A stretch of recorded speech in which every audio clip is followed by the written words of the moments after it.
ሰላም እንዴናችሁ? በቆንጆ ፊልም መተናል። ፊልሙ ላይክ በማድረግ ጀምሩ እያልን ቤተሰብ ያልሆናችሁ ሰብስክራይብ በማድረግ ቤተሰብ ሆኑ። ፊልሙ ሲጀምር ሺያሞ የምትባል ልጅ እንደ ወንድሟ የሆነው አብሮ አደጓን ለመፈለግ የእንጀራ እናቷ ወደ ላክቻት ራቅ ወዳለ ቦታ ስትሄድ እናያታለን። ቦታው በወንበዴዎች የተሞላ ስለነበር ተደብቃ ከነበረችበት ቦታ አንድ ሰው መጥቶ ያድናታል። ይህ ሰው ስሙ ቹዋን ይባላል።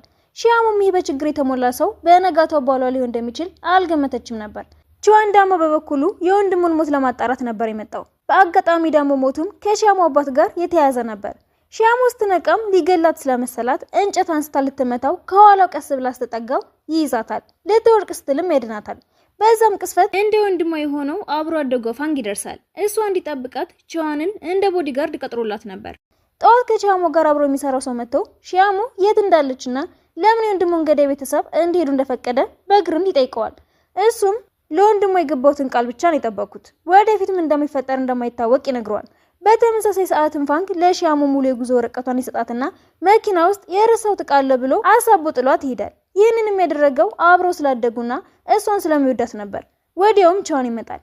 እሷም ፋንግ እንድትከተለው ሊረዳት ስለመሰላት መኪና ውስጥ ገብታ ትንሽ እንደሄዱ በሌላ መንገድ እየሄዱ እንደሆነ ሲገባት አውርደኝ ትለውና ሲያወርዳት በአካባቢው የነበሩትን ጠባቂ ፖሊሶች እያሳያት መታወቂያ ይጠይቃሉ። ከሌሎች ደግሞ እስር ቤት ነው የሚከቱሽ።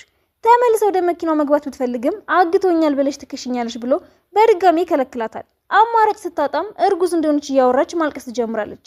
መንደር ውስጥ የምትኖር አንዲት ሴትም አዝናለት ወደ ቤቷ ታስገባታለች። እንደ ሙሽራ ልብሳት ይዛ ስትወጣ ሺያሞ አግቷት እንደሆነ ብትናገርም ሴትዮዋ አላመነቻትም። ወደ ባልሽ ሂጂ ብላ ትገፈትራታለች። ፋንግ ደግሞ ለማፊያ ቡድን ኃላፊ ለሆነው አሺ ለተባለ ሰው የሺያሞን ጉዳይ እንደሚከታተል ይነግረዋል።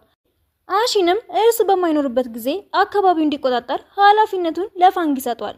ከዛም ወዲያውም የአሺን ልጅ የሆነችው ቻያ የሰርግ ጥሪ ካርድ ሰጠዋለች። ሺያሞና ቹዋን ወደ ሰርጉ ሲሄዱ በር ላይ ጠባቂዎቹ ለቹዋ መጠጥ ይሰጡትና ካልጠጣ መግባት እንደማይችል ይነግሩታል። እሱም ትንሽ ጠጣና ሲተወው ሺያሞ ብርጭቆውን አንስታ ግጥም አድርጋ ትጠጣዋለች። በዙም ሳይቆይ ግን ሁለቱም ይዞርባቸዋል።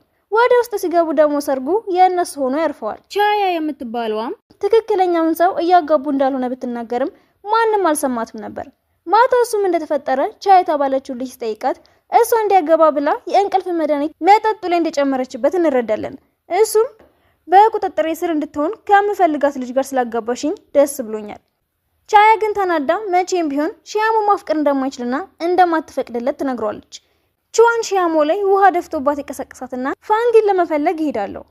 ቹዋን ሊገሏት ሲፈልጓት የነበሩት ከፋንግ ጋር አብረው የሚሰሩ ማፊያዎች እንደሆኑ ሲያስረዳት ኧረ እባክህ አንተ ራስህ እንዳገባ ህግተኸኝ ነው የጠላት